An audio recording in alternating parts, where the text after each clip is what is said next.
every year at some point, anybody that does bowl predictions always tries to get Kentucky and Iowa together at some point because of the whole, the Mark Stoops Bowl thing, for lack of a better term.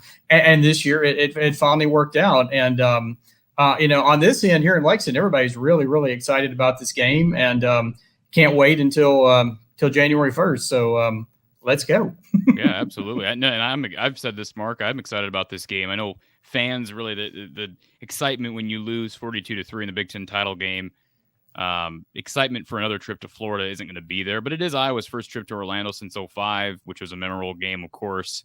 And I do have a lot of respect for Mark Stoops for obvious reasons. And there's really not an SEC program that I respect as much as Kentucky, and that's because of Mark. But I think it's a fascinating matchup, and we can get into why. But I'm excited for it.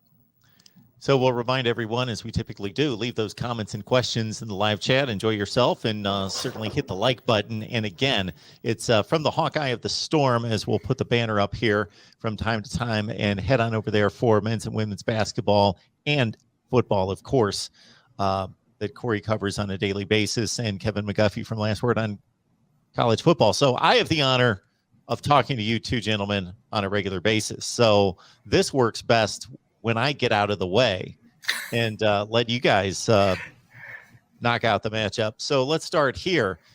Kevin, we've got, of course, 90+% Iowa Hawkeyes audience here that probably isn't too familiar with Kentucky football. So give us a look into Mark Stoops' project that he has risen from the ashes here to make an SEC contender.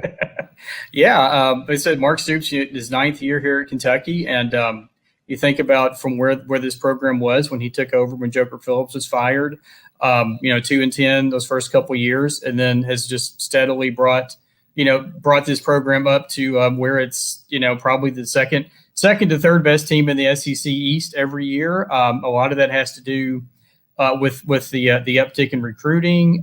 They're just getting better, quite frankly, just getting better players in here. And but as far as 2021 goes, the running comment has been the year that quote, the year that Kentucky learned how to throw the ball, because the last few years you had Benny Snell, you had Boone Williams, Lynn Bowden, even when he had to play quarterback, was run left, right, up the middle, and then throw the ball occasionally, but brought in Will Levis, and you have to credit Liam, and a lot of that is from Liam Cohen. But then again, you have to give Stoops credit because he realized, he and Eddie Gran, who was the former offensive coordinator, were great friends, but just that style of football just wasn't, they were winning, but, it wasn't very exciting. It wasn't very, whatever. And so he knew he had to make a change, and he singled out Cohen, who had worked with the Los Angeles Rams, part of Sean McVay's staff there, and brought him in as offensive coordinator, and he promised a more wide open, more of an NFL style offense. And that's what you've had. You still have, Chris Rodriguez, the big man in the backfield. He ran for over 1,200 yards this year, second in the SEC. You're still going to get a steady dose of him, but now you've got, you've definitely got those wide receiver threats. And Wan'Dale Robinson, Iowa Big Ten fans probably a little familiar with him. Absolutely.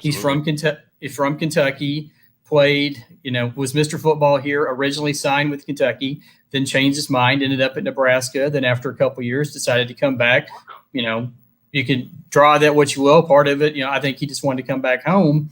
And, Kevin, he's just not had to interrupt, but I think Wan'Dale must be really good at math. 9-3 better than 3-9. That's probably what he deduced there. That is true. That is true. I thought Nebraska would be better this year than what they were, but that's another story for one of your other shows. Sure is. But 94 catches so far on this season, still with the bowl game to go.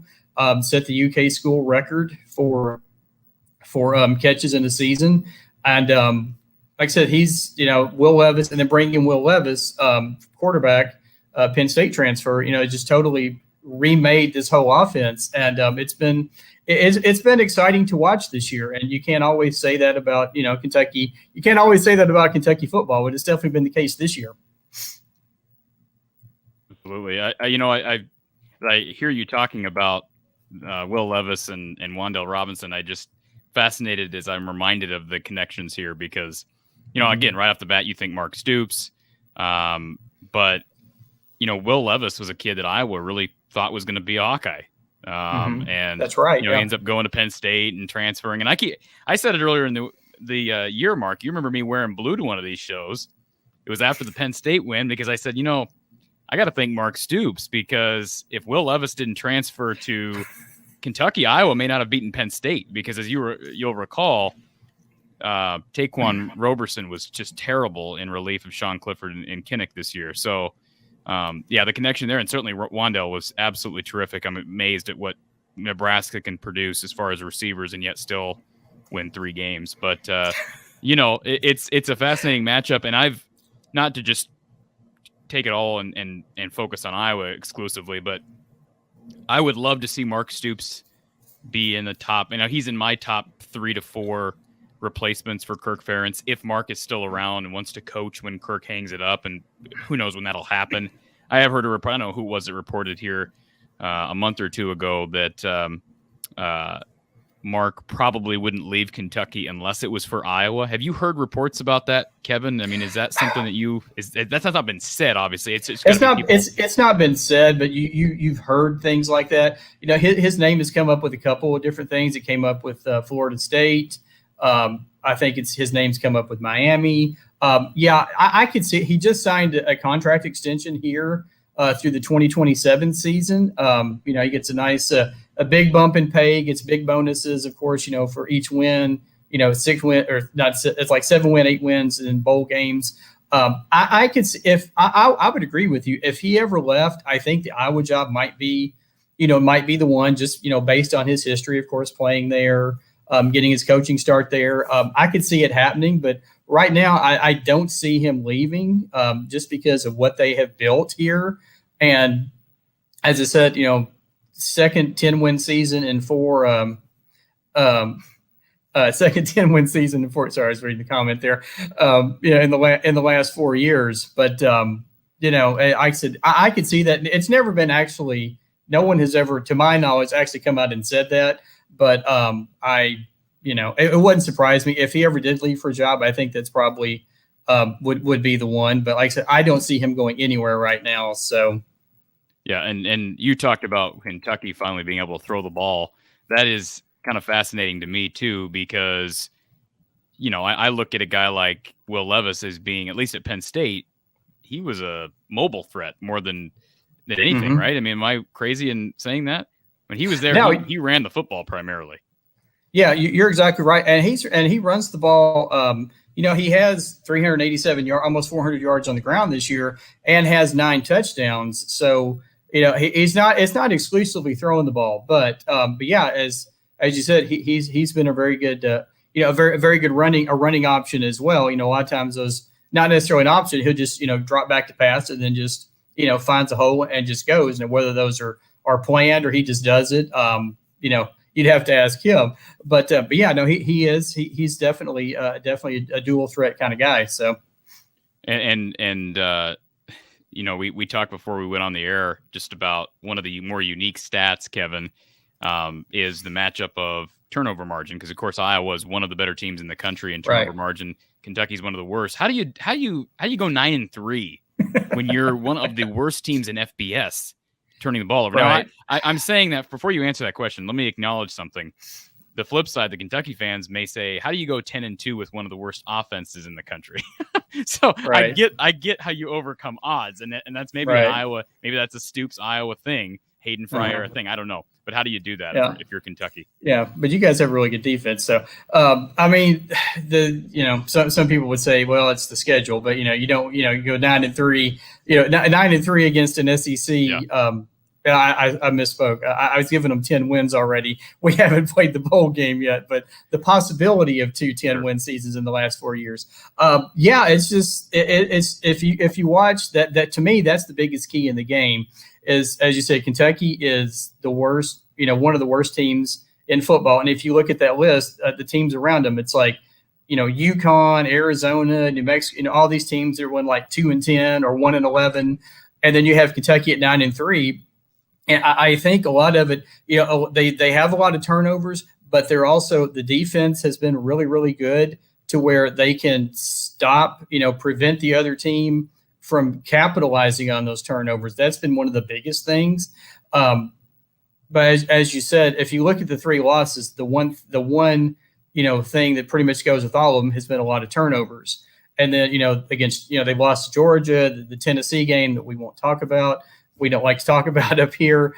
And then the Mississippi State game as well. There were a lot of turnovers. And then, they, like the Mississippi State game, they just caught, Will Rogers on a career night. He set the SEC passing record, for completion percentage. And honestly, there was probably no way Mike Leach was losing that game. If you go back a year before, Kentucky just totally embarrassed Mississippi State. It was the first time in history a Mike Leach team didn't score a touchdown, an offensive point in a ball game. So, but back to your point, the turnovers, like I said, Kentucky's defense, they didn't force as many turnovers as they did in 2020, but, they're also very opportunistic and can force turnovers. And so I think a lot of it is the defense being able to keep the opponents out of the end zone, even after the turnovers, has been a big key for that. Yeah, and just for anybody that doesn't believe us, this is turnover margin for the country as far as rankings. Louisiana Lafayette's number 1, Nevada's number 2, Texas San Antonio, obviously very good team, number 3, Iowa 4, Ole Miss 5. You get that is an indicator of win-loss. And then you flip that around. Let me flip that around. The worst team in the country at 130 is Arizona, who I believe is one of the worst teams in the Power 5, correct, Mark? Yep. Absolutely. Indiana's one of the worst teams in the Power 5. Florida International, I have no idea. They're crap, right? Yeah, they're not very good. They're not a bowl game. They're not very good, no. And then Kentucky. So that's fascinating. And then you go further down the list, Connecticut, Stanford. Stanford was up and down. But yeah, no, it's fascinating. So my question is, where do you see Will Levis's game? What do you see them being able to exploit against Iowa? Because obviously you see guys like Jeff Brom being able to exploit Iowa's zone and be able to throw it and just throw into it and continue to attack a weak spot. And that's what it's kind of been the formula for a team like Purdue, whereas you see a team like Wisconsin that can just kind of exert its will running the football. Iowa gets stubborn defensively, is not willing to sell out against the run. I mean, they're very stubborn with this zone, and Mark Stoops is very familiar with Kirk and this entire staff and how they want to play. So how does Will Levis and Stoops, how do they prepare for this defense? I mean, I could see, draw comparisons to both of what you said about Purdue and what you said about Wisconsin. I think Kentucky's going to come out and try to impose their will. We have here in Kentucky called the Big Blue Wall. They were a finalist. They won the Joe Moore Award for Best Offensive Line last year, a couple years ago. They were finalists this year. I think I just saw the Michigan before we came on here. I think I saw Michigan won the award. So what they're probably going to try to do is come out and just run over the Iowa defense. Now, whether or not they'll be able to do that remains to be seen. But you figure you have Derry Kennard, consensus All-American, Luke Fortner, those guys. Try to get the run game going with Rodriguez. And what you see Levis do a lot is those 8 to 10. They'll open it up. They'll go to Robinson. I would say within in the first 2 series, you'll see like the long bomb, try with Robinson. But what you'll see is a lot of that 8 to 10 yard, as you said, kind of, zone with Robinson. Now, one thing I do want to mention, we talked about this before, Kentucky's going to be without 2 of their receivers before this game. Josh Ali and Isaiah Epps were involved in a car accident this past week. The player, they're going to be fine, but Liam Cohen came out and said that they will not play. They're just going to hold them out of the bowl game just at an abundance of caution. Josh Ali was the second leading receiver this year, 41 catches for 600 yards and 3 touchdowns.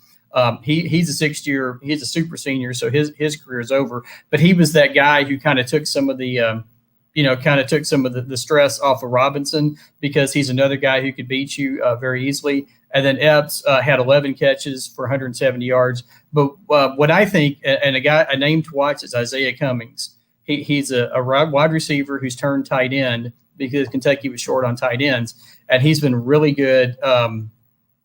He didn't play much in the Louisville game, but he's been really good, getting open like in the zones in the middle. So that's a name for Iowa fans to watch. So, like I said, I look for that 8 to 10 yard pass. That's kind of where Levis and the guys have kind of made their living this year with that 8 to 10 yard pass over the middle, things like that. So I think they'll try with the run game, see how that goes, and then, like I said, look for that little dink and the dink and dunk, 8 to 10 yard pass and against the defense. Yeah, and I'll just add one thing, guys. I know that you got to get going, Kevin, but I will say this. We talked about Wisconsin. We talked about Purdue and Iowa struggles in those two games. And obviously there's a formula there. You have one really exceptional unit. For Wisconsin, it's the run game. For Purdue, it's the pass game. Iowa does have the tendency, as great as Phil Parker is, and I love the guy, Iowa's stubborn, not just on offense, on defense. So, the fact that, you're down some skill position talent offensively due to this unfortunate accident, that would tell me that Iowa's in a position where maybe you sell out a little bit more against that run, because you're right. Kentucky's offensive line is terrific. They know how to run the football. They got a threat back there at quarterback. I do question whether Iowa will do it. I questioned it before Wisconsin. They didn't do it. Mm-hmm. And I could say the same thing flipped around for Purdue. So I do think Kentucky's got a good shot at winning this game. And I know Vegas obviously thinks they have a good shot at winning this game as well. So. Yeah, I think so too. I just for my personal, I think I have, haven't started on my preview for the game yet, but yeah, I think somewhere, Kentucky, I think it's going to be a pretty close game. I think there's going to be, maybe I think it's going to be less than a touchdown either way. I'm thinking like 27-21, maybe something like that. Is kind of a prediction right now. How can either team? I mean, I'm not saying it. I've said the same thing before, and then I get washed for it later. But how could this be a blowout either way? Because Iowa's defense is terrific. Right. Iowa's offense is terrible. Like, it's going to be very rare for Iowa to blow a team out unless what we brought out at the outset, turnovers become, it's an Indiana repeat or it's a Maryland repeat. Those are the only ways Iowa's going to gain a big lead against anybody, is if they turn them over exponentially. Right. And as I said, that's been the one thing in Kentucky's 3 losses has been the turnovers. And so, as you said, that would be a thing if Kentucky goes, Levis throws 3 interceptions. Chris Rodriguez, for all of the great work he's done, and as someone pointed out in the chat there, Kentucky does have a 1,000-yard receiver and a 1,000-yard runner, which is the first time in about 15 years that's happened. But he's had trouble fumbling this year. And his whole time at Kentucky has never had any problems with fumbling, but for some reason he's not been able to hold on to the ball this year. And it's, at some points it's even got to the point to where, they've had to take him out of the game for a while. And then you take Rodriguez out, you bring in Mark's guy, Cavassier Smoke, the guy with, one of the best names in college football. That's right. He's a great, change of pace back. Rodriguez is more that power guy. Smoke is kind of that, that flash outside, run. Rodriguez will run over you. Smoke will just run around you. And then behind them, you have Juton McClain. So, Kentucky has 3 really good running backs who will all play in the game. So, like I said, I think, as you said, I think turnovers would be the one reason, and it could be the same way if Kentucky forces a bunch of turnovers, and it could be a blowout. But no, I don't think, Kentucky. I can't remember the last time Kentucky had a blowout, one way or the other in a bowl game. It's always been, down to the last minute. It seems like. So why should this one be any different? Well, let me just add one final thing here, Mark. As far as turnover margin and what Iowa forces, everybody talks, Iowa forces a lot of turnovers. They force a lot of interceptions. Iowa, interestingly enough, is one of the worst teams in the country at forcing fumbles. Now, that's incredible to think about.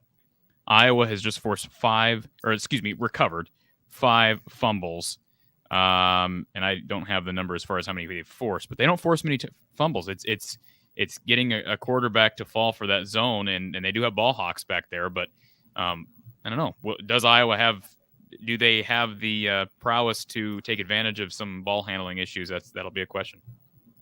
I think it's a definite possibility, because if you look at if you look at Levis's stats, he's second in the SEC in interceptions. So with 12, so he has 23 touchdowns, but he has 12 interceptions. Right. So and he has a tendency. If you watched any of the Kentucky games this year, he has a tendency not necessarily to lock onto a receiver, but he throws the ball so hard that a lot of those interceptions is just simply the receiver, it bounces off their shoulder pads or bounces off their hands, and then the defensive back or linebacker, whoever catches it, that's where I would say half of the interceptions have come this year because he just has such a rocket for an arm that sometimes the wide receiver can't hold on to the ball. But I said that, they said the fumbles have been an issue with Rodriguez. But like I said, then with Levis, like I said, the turnover, if Kentucky limits their turnovers and plays like they can play, then I think Kentucky wins. Sorry, all the wonderful Iowa Hawkeye fans out there. But believe me, it's not going to hurt my feelings if Kentucky wins this game, Mark. I mean, as the fan in me will be disappointed, but it ain't going to hurt my feelings. I don't have anything, and I guarantee you Kentucky fans are not going to be on our channel ripping us like some fan bases are. Right. So, well, of course, I'm the Kentucky guy, so I'm supposed to say Kentucky's going to win. Yeah, but still, I said I'm looking forward to it. I think it's interesting. Even we've talked about the history with Stoops and whatever. That I was looking it up. Kentucky and Iowa have never played. This will be the first meeting ever, which I think which is the fun thing about these bowl games. You sometimes get those meetings between schools who have never played or not played. I was reading something like Georgia and Michigan haven't played since 1965 or something, which is just that's incredible. For two programs of that stature that haven't played in 50 years. But Kentucky and Iowa have never played, and like I said, I'm really looking forward to the game. Like I said, the TV, my other job, I work at the Lexington TV station here, and we're gearing up for pretty much a whole week of Citrus Bowl coverage next week once we get past Christmas. So like I said, everybody is really excited. I wouldn't expect at least 30 to 35,000. And I know Iowa fans travel well also. When Kentucky played Penn State 3 years ago, I think it was 35,000 Kentucky fans down there in Orlando, and I would think that much, everybody I've talked to, unfortunately, I can't go. I wish I could go, but everybody I've talked to say they're all trying to go. So, like I said, I think it's going to be a great atmosphere. I think it's going to be a really good game. I'm really looking forward to it. Absolutely. Well, you had mentioned, Kevin, that Kentucky typically plays close bowl games, and I did the quick scan through my memory banks, and yes, the Lynn Bowden drive down the field against Virginia Tech a couple years ago, of course, against Virginia. Yeah, that was a tremendous game, and just to see a guy take over a quarterback for the entirety of the season, we've had many discussions about that. The Penn State game that you allude to, and which Penn State was a top 10 team in the country, and Kentucky was not a huge underdog, but a pretty sizable underdog in that game, pulled off a close win. It was a really good game. The Northwestern game, Benny Snell getting kicked out. I know I was going to get a shake on that one.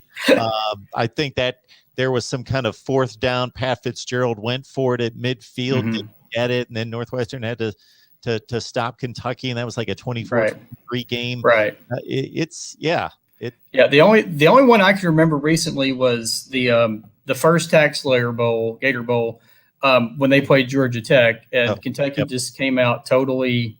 They had like turnovers like their first two possessions, I think, and Georgia Tech got up to a big lead, and then they just ran their little that running attack that they are so famous for, and just kind of controlled the whole game. That's probably the only one recently anyway that was any kind of a blowout. Even the Penn State game, Kentucky got up like 27-7, and then Penn State rallied, and they had to hold off. I think it was Mike Edwards picked off a pass there late in the fourth quarter to preserve the win. So generally when you get Kentucky, it seems like it's going to be a close game. So it'll be good for TV people. It may not be great for, the fans biting their nails or whatever. But as I told you guys, just to reiterate, I'm really looking forward to it. I think it's going to be a fun game. And that was another Nebraska connection there. Dedrick Mills was the star player in the Gator Bowl win. Tax Slayer / Gator Bowl win for Georgia Tech, and then he transferred to Nebraska right after that. Right.